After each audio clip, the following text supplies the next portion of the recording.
Je pense qu'il faut faire une différence très nette entre le blasphème et les propos racistes pour essayer de comprendre les problèmes. Après, on peut faire des liens, mais il faut d'abord faire une différence très nette. Et se dire que la question du blasphème est une vieille question, puisque dans l'histoire de l'Europe, si on remonte dans l'histoire, rappelez-vous la fin du XIXe siècle, quand Panizza est condamné pour blasphème par la cour d'assises de Munich à propos de sa pièce Le Concile d'amour. Si vous remontez dans l'histoire, vous avez au XVIIIe siècle la condamnation du chevalier de la Barre, qui ne s'était pas découvert devant une procession. Et puis vous remontez, ça devient de plus en plus scandaleux. Plus vous remontez dans l'histoire et plus vous avez une religion officielle qui est à la base même de l'État, plus celui qui se moque de la religion attaque les fondements de l'État. Et donc l'État réagit, puisque l'État est là au service de cette religion. Évidemment, quand vous êtes dans un État qui n'est pas au service d'une religion, au contraire neutre, comme dans la problématique de la laïcité, et que les gens croient ce qu'ils veulent, ça devient beaucoup plus difficile à l'État de condamner pour blasphème. Alors bon, en Europe, on parle de sensibilité des croyants avec toutes les difficultés que j'ai soulignées. Aux États-Unis, on dit non, l'État ne peut pas intervenir. Mais on est dans une problématique de débat d'idées. Même si, vous le savez, les débats d'idées qui concernent les choses importantes, qui concernent les engagements dans l'existence, ça heurte les sensibilités, mais vous ne pouvez pas faire autrement. C'est ça les débats d'idées. Vous êtes dans une société pluraliste. Ou bien vous acceptez le pluralisme, ou bien vous ne l'acceptez pas. Si vous acceptez le pluralisme, vous dites, effectivement, il y a des conceptions très différentes, puisque les gens ont le droit à la liberté de conscience. Conceptions très différentes dans une société. Donc, dans la libre discussion, il peut y avoir des choses qui heurtent. C'est normal. Alors là, est-ce qu'il faut aller jusqu'aux propos gratuitement offensants pour les croyants? La Cour européenne des droits de l'homme dit non, la Cour suprême des États-Unis dit oui, mais bon, c'est un débat d'idées. C'est un débat d'idées. Le racisme, c'est différent. On peut aussi dire que c'est des idées. Ce sont des idées abominables, d'ailleurs, mais de supériorité d'une race biologiquement différente du reste de l'humanité. Les supérieurs, les inférieurs, ceux qui ont droit à la maîtrise et ceux qui sont considérés comme des esclaves, c'est pas pire, parce que ça peut mener à des politiques d'extermination. Donc le racisme, c'est abominable, et tout ce qui a été fait après 1945, l'idée des droits de l'homme, etc., va à l'encontre de ça. Bon.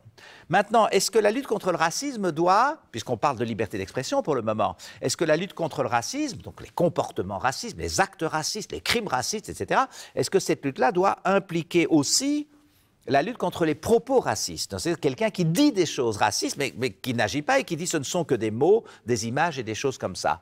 Là, vous allez voir aussi qu'il y a pas mal de controverses, on va y venir. Ce sur quoi je voulais insister dans cette partie, c'est qu'en tout cas, le blasphème et les propos racistes, ce sont des modes d'expression extrêmement différents. Celui qui blasphème critique une religion, se moque des personnages sacrés d'une religion. Le raciste est quelqu'un qui veut exclure une partie de l'humanité des droits du reste de l'humanité, qui dit qu'il y a des races différentes. Le blasphémateur dit simplement, est-ce qu'on ne pourrait pas adoucir les religions, ou est-ce qu'on ne pourrait pas faire en sorte que ce soit moins intolérant, etc., etc. C'est un débat d'idées. Bon. Donc il faut bien les distinguer. Et d'ailleurs, la lutte contre les propos racistes, quand on dit qu'il faut aussi lutter contre les propos racistes parce que des propos racistes peuvent mener à des actes racistes, c'est récent. C'est très, très, très récent. Au fond, c'est un peu l'inverse. Si vous étiez à la fin du XIXe siècle, à l'époque de Panizza, vous disiez quelque chose sur la religion comme dans le Concile d'amour, vous étiez vraiment en danger, puisqu'il a été condamné par la cour d'assises de Munich. Vous disiez des choses contre les Noirs, les Juifs, les Arabes, etc. Ça paraissait normal à tout le monde, parce qu'à l'époque, la société chrétienne, blanche, européenne apparaissait comme la société dominante, incarnant la civilisation. Aujourd'hui, c'est un peu l'inverse, c'est-à-dire que attention, les propos racistes en Europe en particulier, c'est pas bien du tout, mais en même temps, c'est parfois sanctionné par la loi. Pour le blasphème, vous avez vu un petit peu l'ambiguïté entre l'Europe et les États-Unis. En tout cas, il s'agit de choses différentes. Bon. Maintenant, aujourd'hui, elles sont souvent confondues, mises ensemble. Il y a une expression qui est le discours de haine, par exemple. Hate speech. Discours d'incitation à la haine. On ne peut pas inciter à la haine, et pas à la violence et au meurtre, etc., mais on ne peut pas inciter à la haine. Alors, ce qu'on peut dire, c'est que le discours raciste, c'est un discours de haine. Ça fait partie de la définition du racisme. On ne voit pas un discours raciste qui soit un discours d'amitié. Donc la haine, la dimension de rejet d'une partie de l'humanité, elle est intrinsèque au racisme. Je crois que ça ne fait pas l'objet de controverse. Pour le blasphème, c'est différent. Certains disent, oui, si vous dites des choses qui heurtent tellement les croyants, c'est que vous ne les aimez pas, etc., que vous voulez les éliminer, probablement.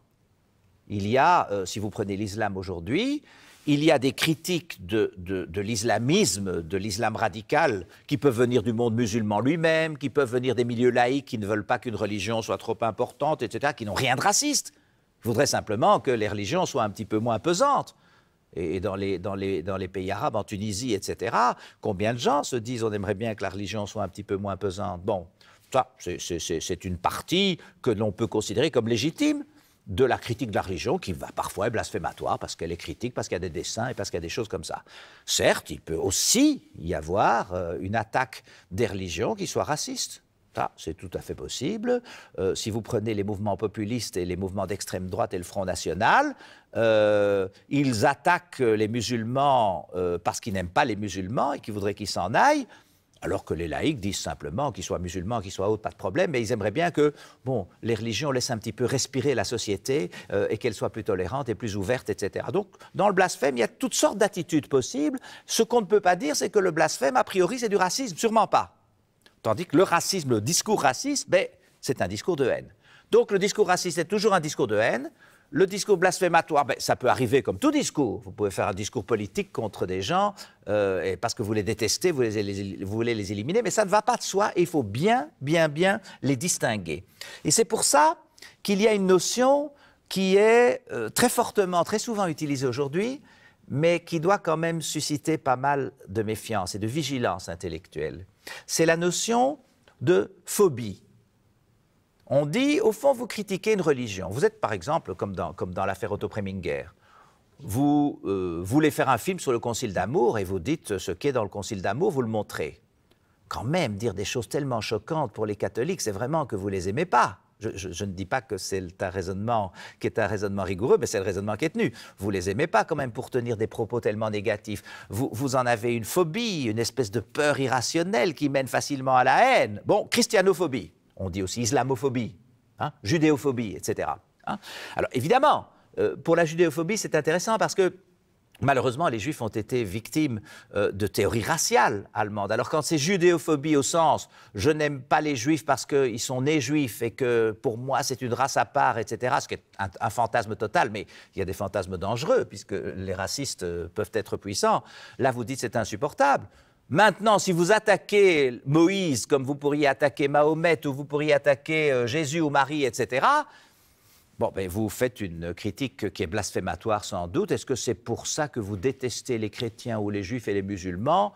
C'est à voir. Vous pouvez les aimer aussi et dire j'aimerais bien qu'ils puissent un peu entendre quelque chose et qu'ils laissent un peu respirer la société. Donc je pense qu'il faut distinguer entre le blasphème et les propos racistes. Dernière chose. Nous avons parlé de la Cour européenne des droits de l'homme, nous avons parlé de la Cour suprême des États-Unis. Il y a aussi l'ONU.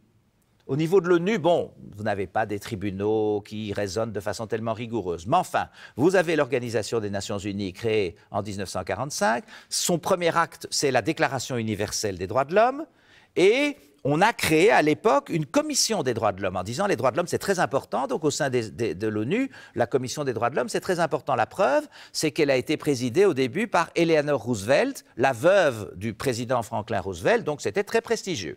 Après, ça a complètement dérivé. À la fin du XXe siècle et au début du XXIe, à un moment, c'est même la Libye de Kadhafi qui a présidé la Commission des droits de l'homme, ce qui est évidemment totalement absurde parce que tout le monde sait, toutes les organisations des droits de l'homme savent que c'était un très, très, très grand violateur des droits de l'homme. Et donc, on a remplacé en 2005 cette Commission des droits de l'homme complètement discréditée par un Conseil des droits de l'homme.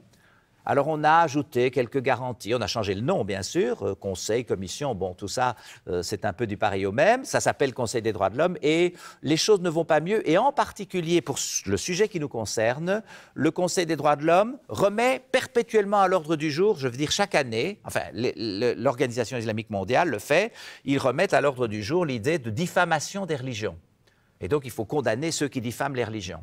Et vous avez tout de suite compris, je vous l'ai dit, quand il s'agissait de limiter la liberté d'expression, il fallait faire attention que quand on la limite au nom du droit à la réputation, diffamation, droit à la vie privée, etc., ces droits ne prennent pas trop de place et qu'ils n'en viennent pas à étouffer la liberté d'expression. Mais là, c'est tout à fait le cas.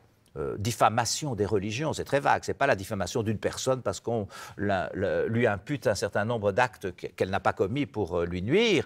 C'est diffamation, des propos négatifs sur la religion, et à un certain moment, ça risque d'être extrêmement répressif pour la liberté d'expression. Et donc, il y a lieu d'avoir une vigilance particulière vis-à-vis de ce qui se passe au Conseil des droits de l'homme de l'ONU, où il y a une très grande confusion, parce que là, on dit aussi que si on critique les religions, eh bien, quelque part, c'est qu'on n'aime pas les religieux, qu'on n'aime pas les croyants, qu'on est raciste, qu'on a une phobie vis-à-vis d'eux.